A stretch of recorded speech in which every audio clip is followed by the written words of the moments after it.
Pemirsa, di Rembuk, Jawa Timur, persembahan oleh DPRD Jawa Timur. Kali ini kita akan membahas mengenai sekolah ramah anak atau sekolah tanpa disiplin.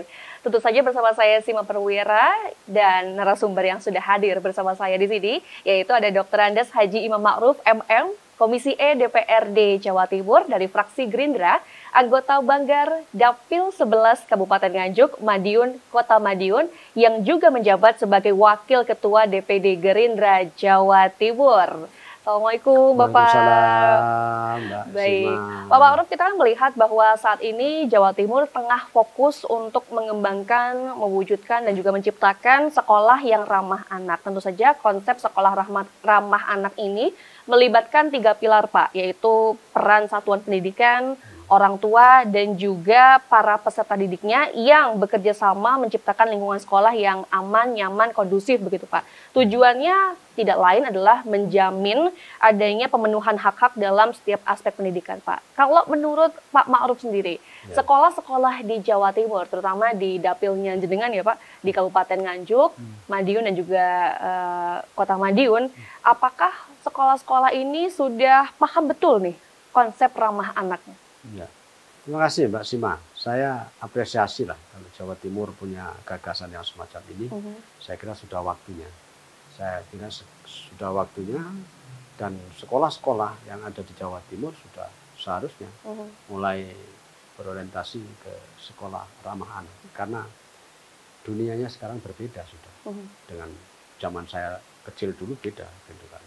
Kalau dulu saya kecil keras sekali pendidikan, salah dikit pukul tidak ada masalah, gitu kan. Tapi sekarang berbeda. Jadi anak-anaknya juga berbeda, gitu kan. Pengaruhnya juga pengaruh lingkungannya juga sudah situasi lingkungan berbeda. Saya kira dalam kondisi hari ini sekolah ramah anak ini menjadi suatu alternatif lah menurut saya di dalam rangka untuk menciptakan masa depan anak-anak yang sempurna. Gitu. Baik. Nah, gini Mbak Sima, sekolah ramah anak saya tidak harus bahwa ini bebas. Ya. Kita juga memfasilitasi anak-anak hari ini, anak-anak sekarang ini kan, apalagi anak-anak SD, ada dunia bermainnya kuat gitu kan. Bagaimana dia belajar, tapi juga ada sisi-sisi bermainnya, gitu kan. Sisi belajar juga bermain, tidak fokus kemudian monoton belajar terus, tidak mungkin. Nah, lingkungan sekolah juga harus diciptakan seperti itu. Lingkungan sekolah ada sepak bola, ada kemudian pasti pokoknya kegiatan-kegiatan yang menjembatani anak-anak berekspresi. Ini penting ini untuk anak-anak untuk berekspresi. Ini harus ada, bahwa sekolahan yang kemudian mengenyampingkan itu ya susah juga. Anak sehari ini tidak bisa monoton, Mbak. Tidak bisa. Mereka butuh bermain. Iya, harus dinamis dan kreatif, dinamis. Gitu kan. Kalau itu tidak dikasih alur, tidak dikasih ruang, maka anak-anak akan menyimpang, gitu kan. Dia akan melakukan suatu kreasi sendiri. Ya, yang kreasi ini tidak terkontrol oleh kita, gitu kan. Misalnya dia naik pohon, naik ini kan sudah berbahaya. Bukan berbahaya, naik pohon, naik loteng itu sering sekali, bahwa karena nggak ada alur yang disiapkan oleh sekolah, gitu kan. Dan kadang belajar, kadang diajak bermain. Nah, guru juga harus pandai-pandai kemudian memfasilitasi anak-anak yang punya. Anak-anak tentu psikologi anak beda-beda, gitu kan. Beda-beda lah, si A, si B, si C. Nah, ini guru-guru juga harus pandai menyikapi. Si A karakternya seperti ini, si B karakternya seperti ini, si C. Nggak bisa kemudian dikebiauyah istilahnya, dipukul rata, harus seperti itu, nggak bisa. Nah, ini penyaluran bakat anak. Ya, ini yang hobi sepak bola, yang hobi panjat pinang, yang hobi ini macam-macam anak. Ini harus disalurkan. Baik. Ini sekolah ramah anak ya harus diciptakan seperti itu. Nah, kalau enggak, ya anak-anak ya jenuh. Kejenuhan anak itu juga mengganggu proses belajar mengajar. Gitu kan. Anak-anak sekarang harus kamu belajar, nanti tak ibu, nanti kasih hadiah, kasih apa, itu kan. Ini. Baik. Sebenarnya konsep sekolah ramah anak ini sudah disatukan belum sih Pak, visi dan juga misinya? Tadi kan disampaikan bahwa sekolah ramah anak itu harusnya punya wadah bagi anak untuk mengekspresikan diri, penyaluran minat dan bakat. Ini Ya. kemudian apakah sudah satu visi misi nih Pak? Seluruh Jawa Timur menurut Seluruh Bapak? Jawa Timur saya kira kan problemnya ini harus menjadi tantangan pemerintah Jawa Timur. Saya kira problemnya memang juga fasilitas. Ya. Fasilitas yang harus memadai. Kadang-kadang sekarang itu SD tidak punya halaman sekolah, tidak punya halaman untuk bermain sepak bola, tidak punya halaman untuk main apa, pasti macam itu. Kan banyak sekolah-sekolah yang tidak punya fasilitas itu karena tidak memadai. Nah, sekarang sementara kebutuhan bahwa di situ harus ada SD. Nah, ini banyak. Nah, sekarang SD yang kemudian tidak fasilitasnya tidak memadai, fasilitas ternyata tentunya fasilitas ruangan terbuka. Ada yang kemudian suka apa binatang-binatang, ternak binatang, ini harus kita fasilitasi. Anak-anak beda-beda lah seperti itu. Nah, Jawa Timur, tantangan Jawa Timur tentu bahwa fasilitas ini yang belum memadai sehingga untuk menseragamkan bahwa sekolah ramah anak ini belum bisa tercukupi. Nah, ya juga harus ini Mbak, resiko sekolah ramah anak ini, kenapa itu menjadi suatu solusi, menjadi suatu pilihan. Nah, anak-anak yang berkekurangan, artinya berkebutuhan khusus, misalkan terlambat dia baca atau jelek, itu biasanya dibully, dibully teman-temannya, dibully lah teman-temannya.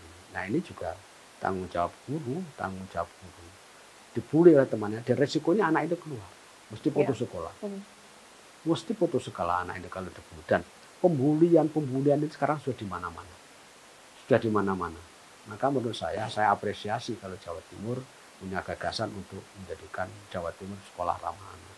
Ini pembulian itu di mana-mana. Maka guru ini harus mampu memilah-milah. Apalagi kemudian membagi kelas, kelas A sekarang ada yang pinter-pinter kalau ini jangan dicampur. Kalau dicampur ada sih katanya kalau dicampur itu yang bodoh menjadi pinter. Saya tidak sepakat itu.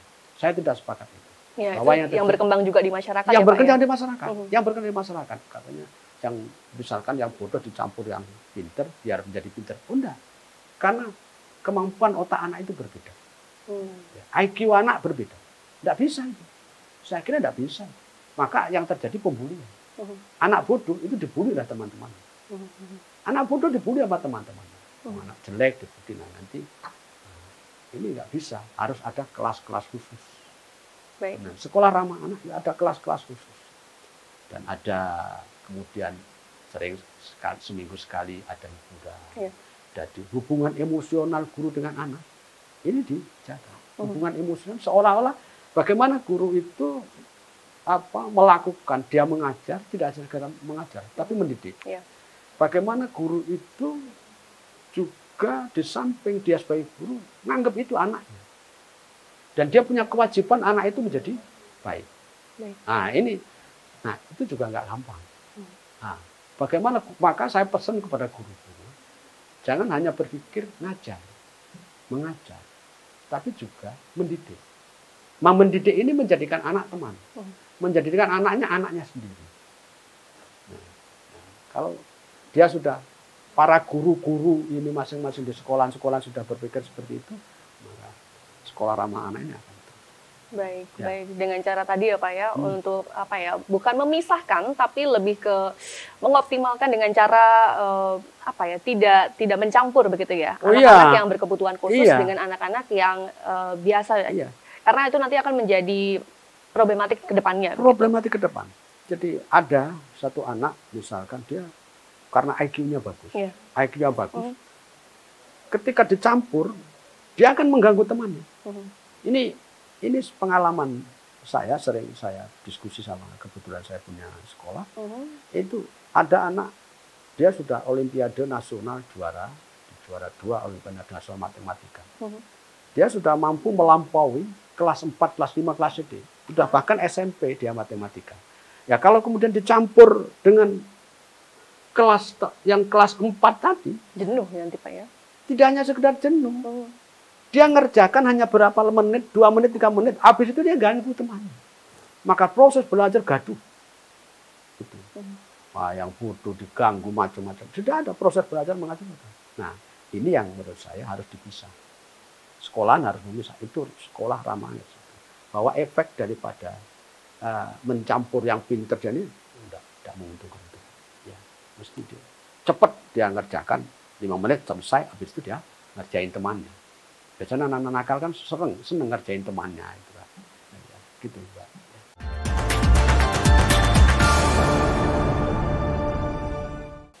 Baik, tadi sudah disampaikan pemirsa bahwa untuk mewujudkan adanya sekolah ramah anak itu perlu banyak sekali sinergitas, tidak hanya dari orang tua, kemudian dari satuan pendidikan, dari peserta didiknya, tapi juga dari sistemnya begitu. Sistem yang perlu diperhatikan dengan tidak mencampur siswa-siswa yang punya kebutuhan khusus dengan siswa-siswa yang biasa, karena dikhawatirkan nantinya, bukan bermaksud tidak tidak nantinya menjadi inklusi gitu, bukan, tapi agar lebih optimal begitu penyerapan pendidikannya, dan juga anak masing-masing anak itu akan bisa mendapatkan pengajaran dan juga pendidikan yang lebih optimal, begitu nggak Pak ya? Ya betul.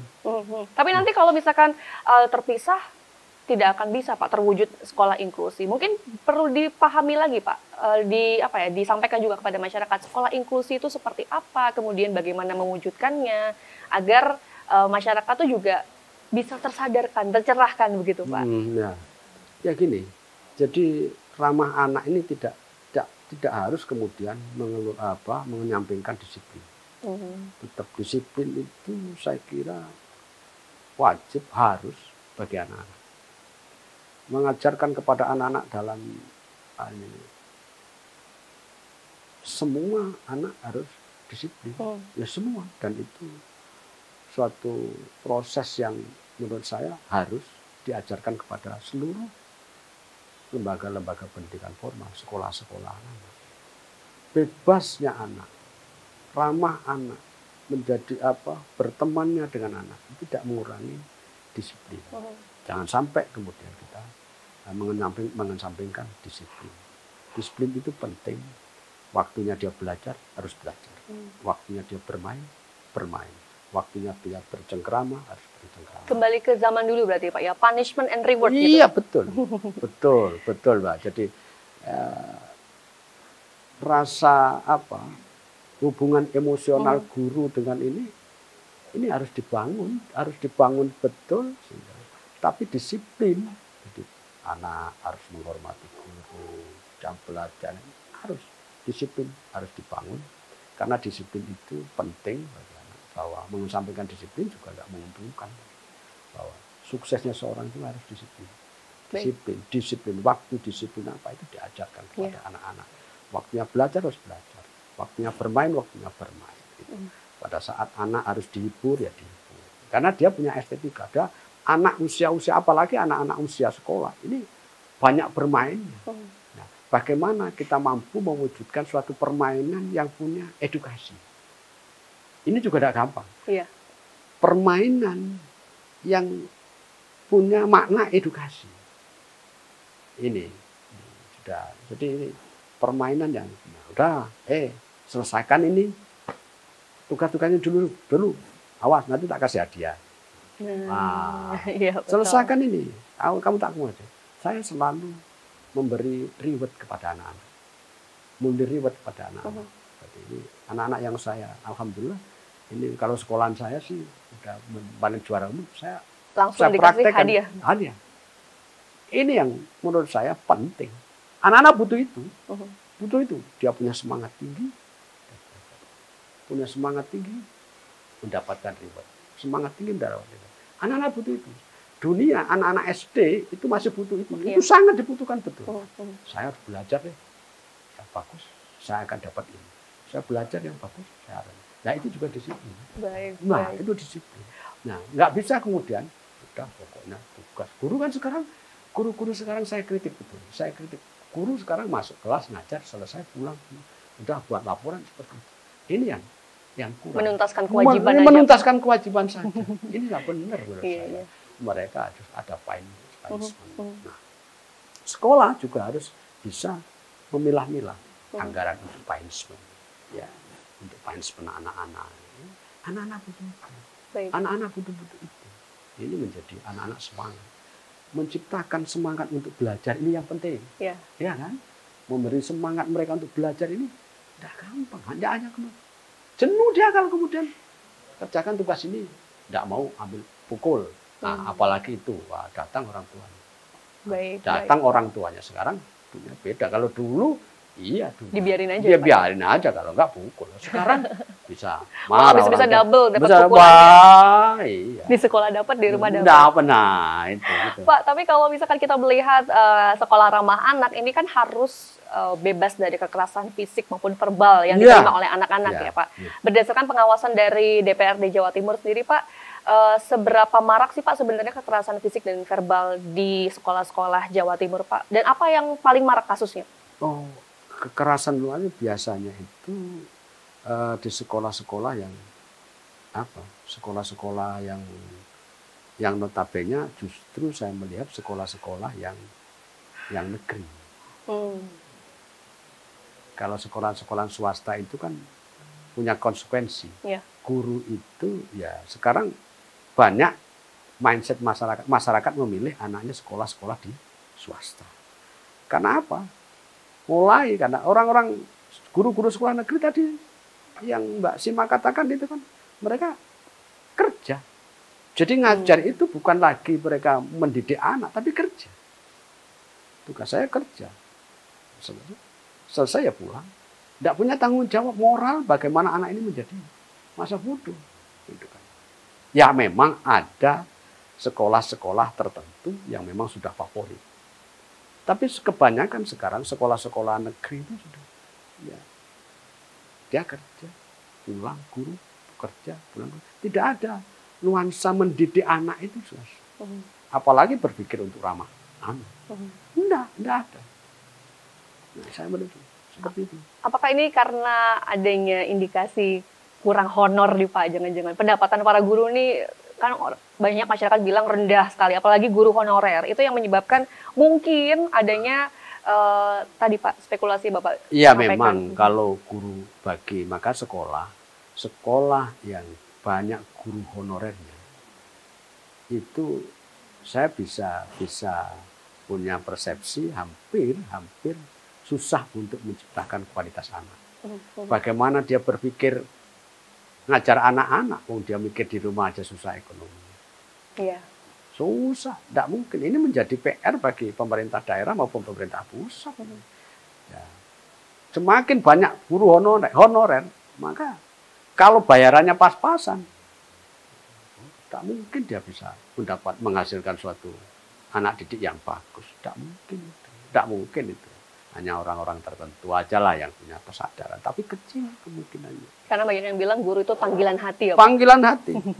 Guru tanpa tanda jasa. Nah, cuman kalau, ya tapi juga tidak, Mbak Sima, banyak juga sekolah-sekolah sekarang, sekolah-sekolah SD negeri itu, karena dia sebagai PNS, dia ditugaskan di guru, justru kepala sekolahnya sudah nggak bisa negur, pindah juga nggak bisa, kalau swasta kan bisa dipindah. Akhirnya tugas dia ya hanya deadlock, datang, ngajar, pulang, datang, ngajar, pulang, tidak ada yang namanya sekolah ramah anak itu. Tapi ini juga nanti lama-lama tertinggal. Sekolah ramah anak kan juga butuh adanya pendekatan humanis ya Pak. Karena generasi sekarang kan berbeda dengan zaman dulu seperti yang disampaikan. Zaman sekarang kena pukul dikit langsung ngadu, langsung dianggap kekerasan dalam sekolah. Kemudian dilaporkan ke polisi gurunya gitu. Padahal mungkin sebelumnya si guru tuh juga mendapat perlakuan yang sama begitu Pak ya. Cara mengajarnya begitu. Ternyata tidak tepat begitu. Bagaimana kemudian DPRD menilai kesiapan para guru ini dengan menggunakan pendekatan-pendekatan yang humanis nih Pak? Ya, kita sering DPRD itu juga kita banyak yang saya katakan kegiatan-kegiatan bertemu masyarakat. Nah, sering kita juga mengumpulkan guru-guru dinia, guru-guru madrasah, guru-guru swasta itu kita kumpulkan. Ini sering kita beri masukan, tema-tema kita yang kita angkat ya tema-tema semacam ini. Itu kita sosialisasikan kepada guru saya. Di dapil saya tentunya itu ada poster sendiri. Saya ngumpulkan guru-guru. Ya, poster sendiri saya ngumpulkan guru-guru yang kemudian kita kasih pengarahan, kita kasih pengertian bahwa mendidik anak itu tidak gampang, bahwa sekolah yang ramah, sekolah yang bagaimana anak didik kita itu anak didik kita semuanya, bukan kemudian anaknya, ya benar anaknya orang lain, tapi seolah seperti anak kita, punya tanggung jawab moral. Bagaimana guru punya tanggung jawab moral menjadikan anaknya itu menjadi anak didiknya itu menjadi lebih baik. Karena saya katakan berkali-kali kepada guru-guru tentunya di dapil saya itu, maka kalau sekolahmu baik, maka ibaratnya gula, dimanapun gula akan dicari oleh semua. Nah, itu saya sampaikan kepada guru-guru, khususnya di guru-guru di dapil saya. Ya.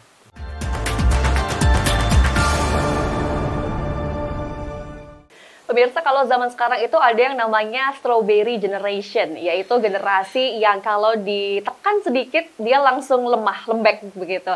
Ini mungkin yang menjadi pemicu sekolah-sekolah jadi takut begitu untuk mendidik anaknya secara lebih disiplin dan juga keras. Namun kita perlu ketahui lagi nih pemirsa, bersama dengan narasumber kita Pak Ma'ruf ini ya, mengenai batasan-batasan Pak. Sebenarnya batasan-batasan dalam dunia pendidikan ini seperti apa sih Pak? Tindakan-tindakan yang dikatakan disiplin dan juga keras. Nah, terima kasih Mbak Sima. Jadi tentu kita nggak bisa melepaskan komunikasi dengan orang tua. Jadi kita komunikasikan dengan namanya komite. Jadi disiplin anak-anak, keras itu ya cara memberikan pengertian untuk disiplin itu tidak mengesampingkan aspek humanis. Kadang-kadang ya emosional apa itu tidak humanis. Kita harus paham psikologi anak. Ini memang guru-guru yang memang punya pengetahuan yang paham betul psikologi anak. Bahwa anak ini ada yang anak ini kan macam-macam. Ada anak-anak yang dibentak bukan kemudian takut. Malah semakin lawan ya Pak? Malah semakin lawan. Dan anak-anak itu semakin banyak dibentak, itu semakin putus katanya dari penelitian itu putus syarafnya. Syaraf. Nah, guru-guru juga harus paham itu. Harus paham itu. Tipikal anak ini kalau dibentak, lawan malah lawan.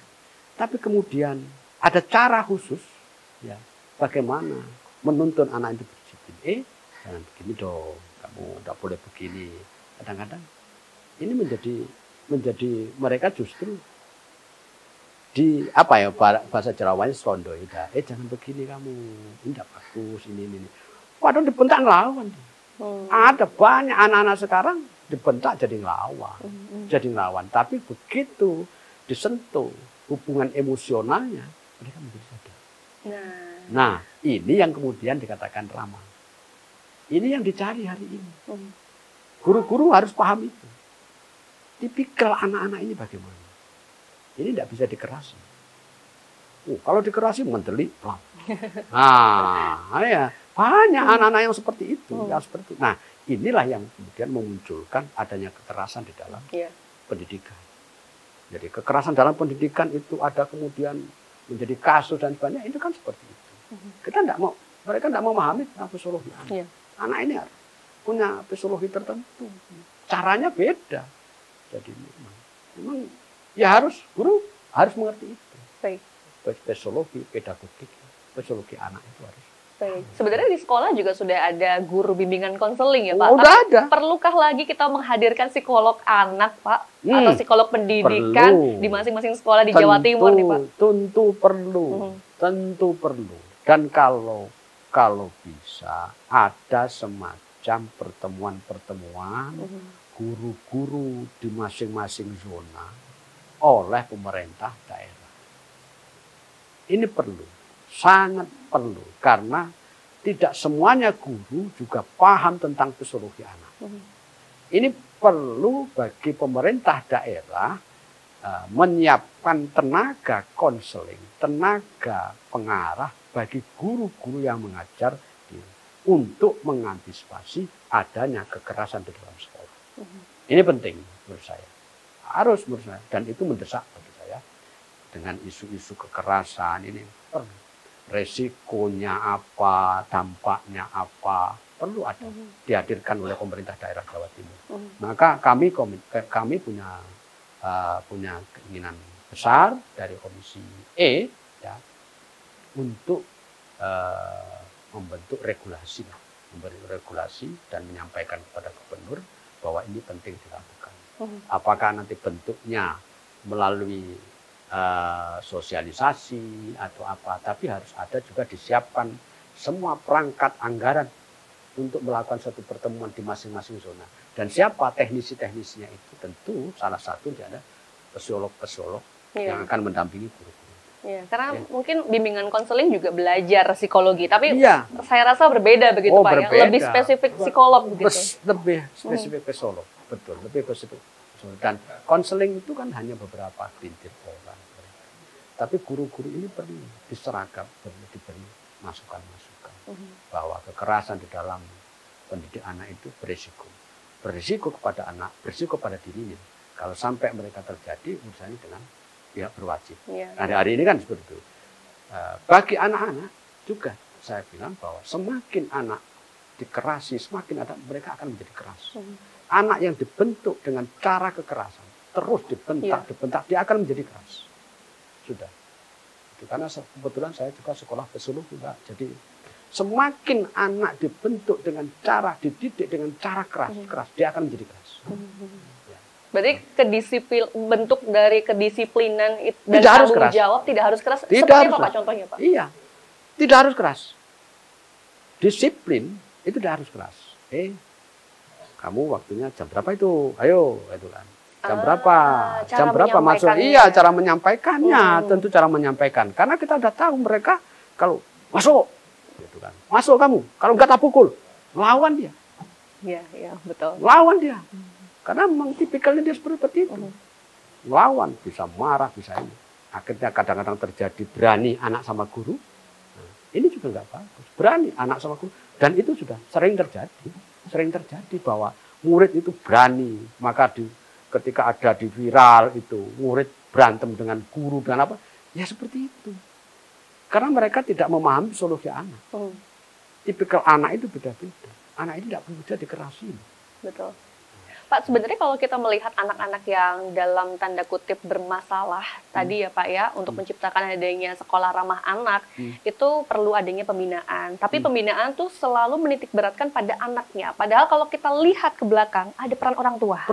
Ya. Nah, bagaimana sebaiknya Pak itu Pak? Ya, itu kompleks Pak. Jadi kalau ke orang tua, memang anak yang sekolah itu kadang-kadang lahir dari latar belakang keluarga yang berbeda.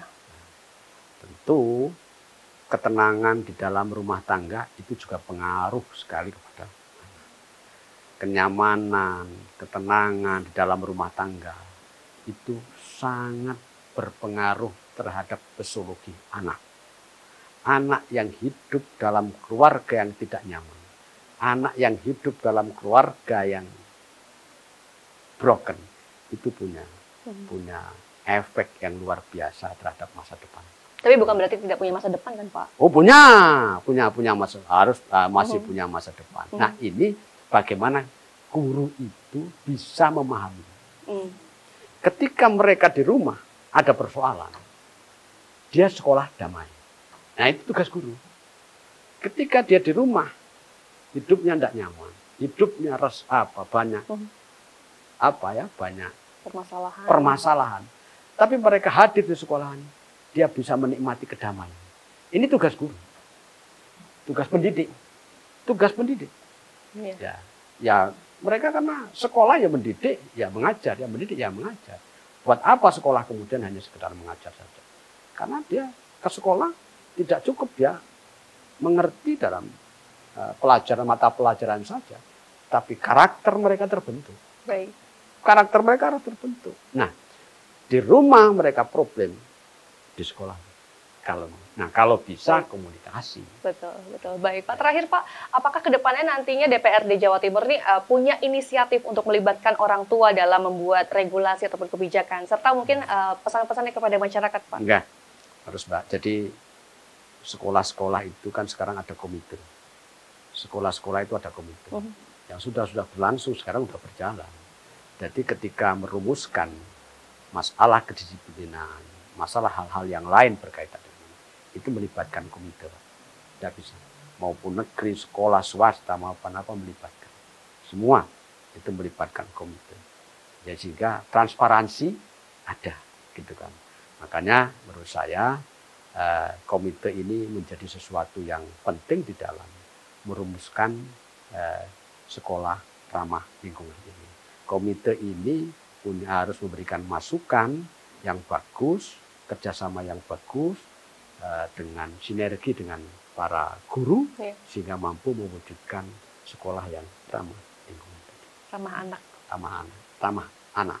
Jadi tanpa dengan komite kita sudah tidak mungkin nanti sepihak. Baik. Ya. Dan yang perlu dipahami juga pemirsa bahwa mengajar, mendidik dan juga membimbing anak zaman sekarang itu berbeda dengan anak zaman dahulu. Iya, betul. Jadi harus disesuaikan begitu ya, Pak betul, ya. Betul ya, harus disesuaikan. Baik, kalau begitu terima kasih Bapak atas bincang-bincangnya hari ini.